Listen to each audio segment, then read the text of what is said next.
Good morning. Only the one play for me yesterday was to lay the draw in this particular match. Based on the in-play stats, you've expected Dinamo Batumi to score first. 5 shots on, 10 off. Look in the first half, 3 shots on, 3 off, 3 corners, dominating the match. But no, 0-2 for Dekic. I did cash out at 0-1. The great thing about laying the draw, if the underdog scores first, you're going to get about a break even. I couldn't have foreseen this second goal based on pre-match odds. So the market getting it wrong in the Champions League qualifiers and Conference League qualifiers. Look at this, 1.06 favourite AEK Athens, 4-3. You're expecting a win to 0. 3-0, that's what you were expecting. But where on earth did all of this come from? Strange old competition. Not going to be attracting my money just yet. PAOK, I suppose you could have laid the Desmond Tutu. Again, the market getting it a little bit wrong. 1-0 to 1-1. That was a penalty. 2-1 to 2-2. So you could have laid the draw second half, but just a lack of confidence in this competition for me. Young boys, not expected to win against Servette. So I wouldn't have necessarily taken on a 2-0 Servette lead yesterday. Young boys, not quite with it yet this season, but they are a very good trading side. But do note the market. The market did not have any confidence in the young boys yesterday. Once the young boys start becoming favourites, they tend to be a very tradable side throughout the whole season. So watch out for that. I just hope they haven't lost any of their key players. So that was not necessarily a shock, not necessarily a trade. Looking on to today, and we've actually got, as I write, or as I speak, we've got Chelsea and Wrexham, Arsenal and Bournemouth in the USA. Would still, I think, be good betting medium were Wrexham to score first or Bournemouth to score first. Particularly the Chelsea-Wrexham match, but you know what friendlies are like. On to today, and we've got the Europa League qualifiers, Conference League qualifiers. All I have to do really is just in-play stats today. That's it. I'm not going to be researching the Conference League. It's far too difficult. And you saw yesterday's results as well. Not the most readable competition. But 3rd of August, 10th of August, 17th of August, we see all of the big boys back, which is wonderful to see. So let's just take a quick look. I don't know how much benefit this research will be. So 1.7 Rapid Vienna favourites. The Outlook's predicted winner, 2-1 scoreline in favour of Wisla Krakow. So yet again, the market is going against, the research is going against the market. Wisla Krakow season has just begun in Poland. Rosenberg, Trabzonspor. We don't want to get caught up in familiarity. I know a lot about Trabzonspor, know very little about Rosenberg. The market has gone for a 3-2 win for Trab. And we will see. Mulder and Silkeborg, very familiar names. The Norwegians. Let's have a look at the match outlook. High scoring encounter. Mulder's track record of scoring in both halves, so that's a possible. So we'll keep an eye on that today. Sheriff against Elfsborg. 2.37 the favourite. The market can't pick a winner in this particular match. Sheriff did get us a winning trade in their last match, and it was a very profitable one as well. It's about 58 quid in the +1 market. Thanked in large part to a red card, and then Sheriff turned up. Elfsborg, I think a Swedish side. Elfsborg to win, over 2.5 goals in the match, both teams to score. So indeed, Sheriff were a little lucky to be here with that red card, but we did sweep that up and make a nice profit there. Hunadora, know absolutely nothing about this side. Rijeka, we know plenty about the Croatian side. Again, don't get caught up in over familiarity and siding with a team that you know. Total unknown. Corneval, Hunadora, never even heard of them. Likely the match outlook is going to go in Rijeka's favour, but no. 2-1 to Hunadora. Rijeka's defensive vulnerability. So that's interesting. Going against the market yet again. We will see who's right. 1.55 for Rijeka. Don't forget, these are just big guesses. These sides are never going to meet ordinarily. Two separate leagues, different countries. It's very difficult to get it right, as you saw yesterday. Very difficult to get the market right. Woefully inadequate for Dinamo Batumi. So we will see today. So quite a lot of unexpected results. That's unexpected. 1.2, conceding 2 goals. With Batumi, 1.36, losing 0-2. Conceding 3 goals and 1.06 shots. So the market's just not quite got a handle on these European competitions. So let's make sure that we recognise that. Panathinaikos, another Greek side, like PAOK. Botev Plovdiv. I would expect a Panathinaikos win. 3-2 are they going for here? Well, both teams to score are possible, so that suggests possibility of taking Botev Plovdiv on. Ajax, we know very well against Vojvodina. This looks spot on. Ajax, though, are a selling side, so you've got to be very careful. They do tend to profit. They have a season where 2 or 3 players will stand out. They'll get sold. Ajax will have to then start rebuilding, as they did last season.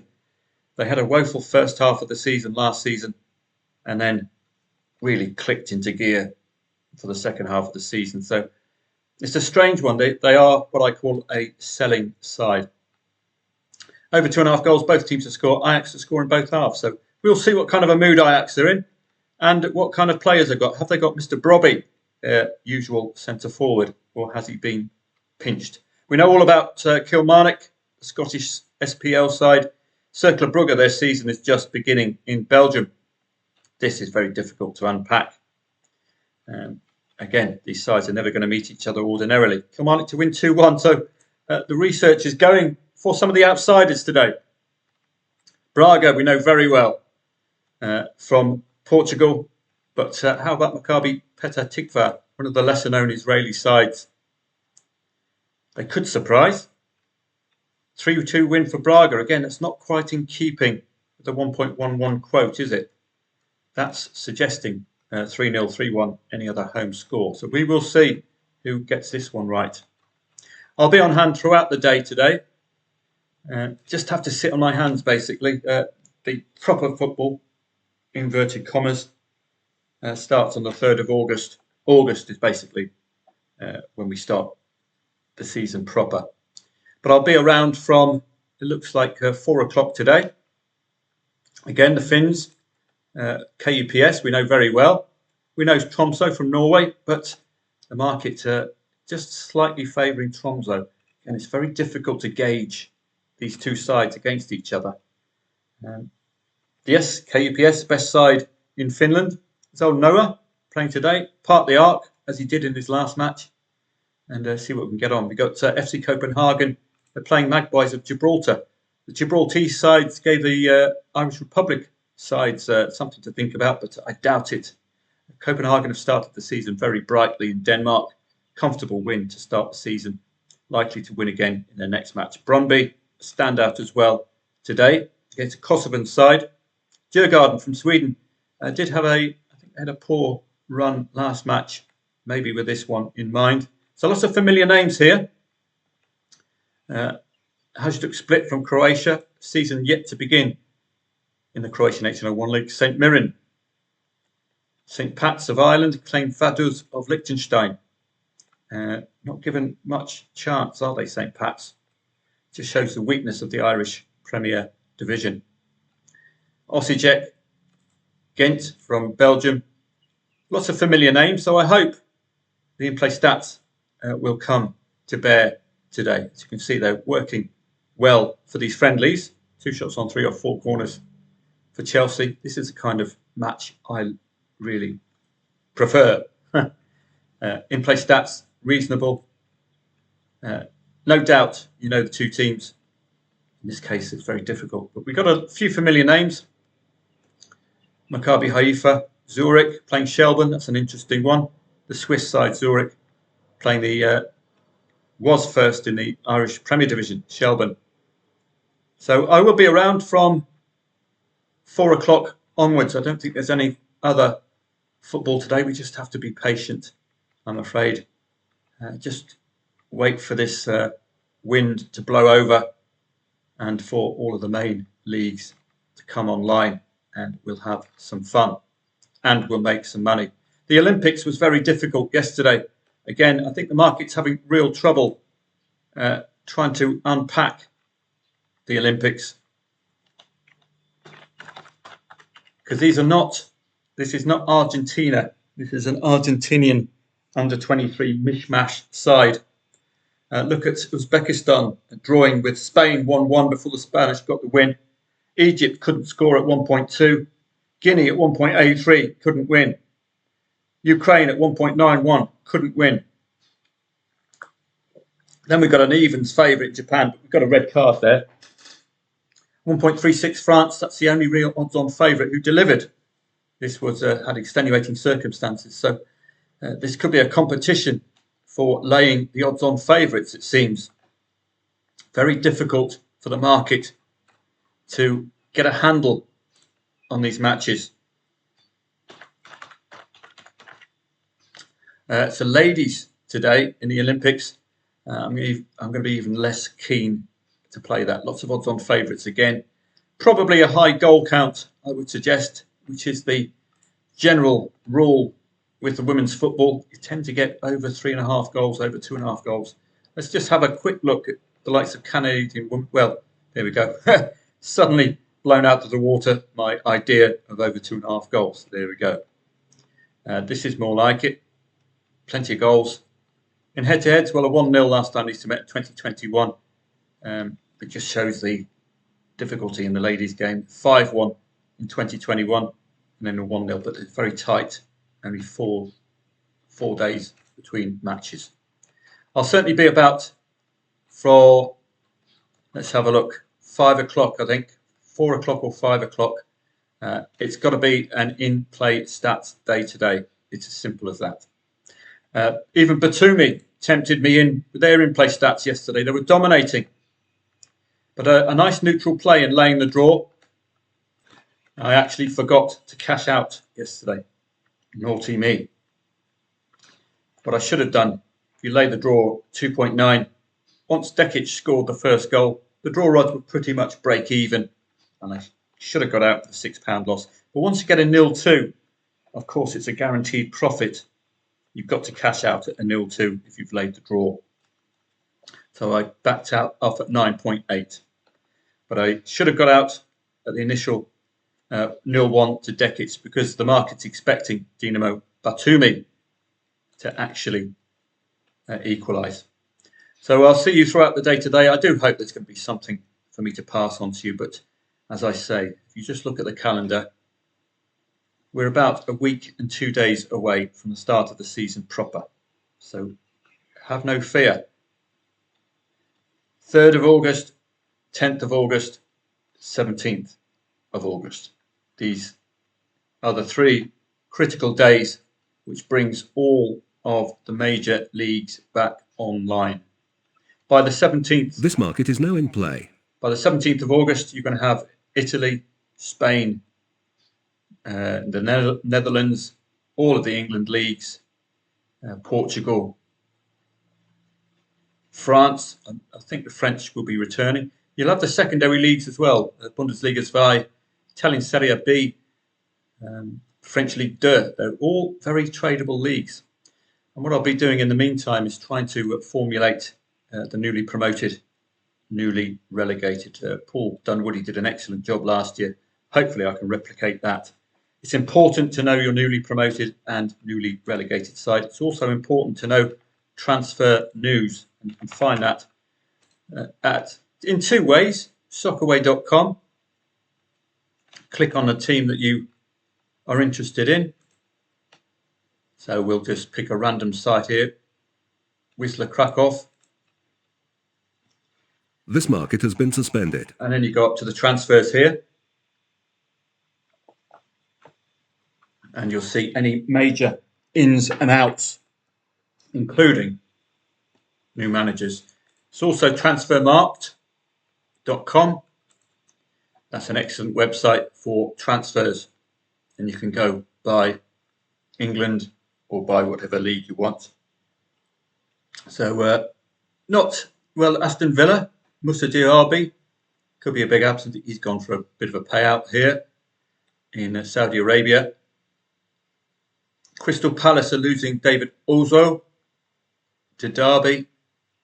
Brighton are losing the goalkeeper. So any major absentees, the key critical areas for me would be goalkeeper, an established goalkeeper, and centre forwards, particularly 20-plus goal a season centre forwards. They make the biggest difference. So transfermarkt.com will be keeping an eye on this website as we begin the new season in August. So just to let you know, I'm up and about 4 o'clock for you. I can't promise you any trades. Just got to tread warily. These are very difficult matches to unpack. I think they're all first legs as well, which makes things even more difficult. As far as the tennis is concerned, well, let's have a look at any starred matches yesterday. Just stay on top. And there we go. The first one, a couple of Aussies becoming a three-setter, which is great. This particular one was nearly a three-setter. Second match was a tiebreaker. But what I prefer would be this case. The outsider wins the first set. And then we'll be pretty much assured a three-setter. But in this case, Opelka. So I like targeting fellow countrymen, countrywomen. Shang, easy as you like. That's what you expect of a 1.13 shot. And Rindekek, well, nearly got a first trade as one of the Waltons. Nearly won the first in a tiebreaker. Berrettini, more tiebreakers for him.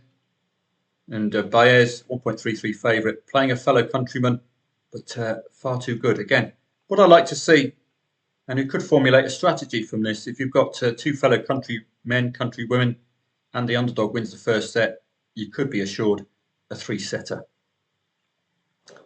Again, Corbeas Baena, possibility to have taken on Gaston, but not one of my starred ones. Musetti, I like Musetti, well worth following, isn't he? Looks a class act. Foggy, this is the old, this is what you get with Foggy. Probably spat the dummy out yesterday.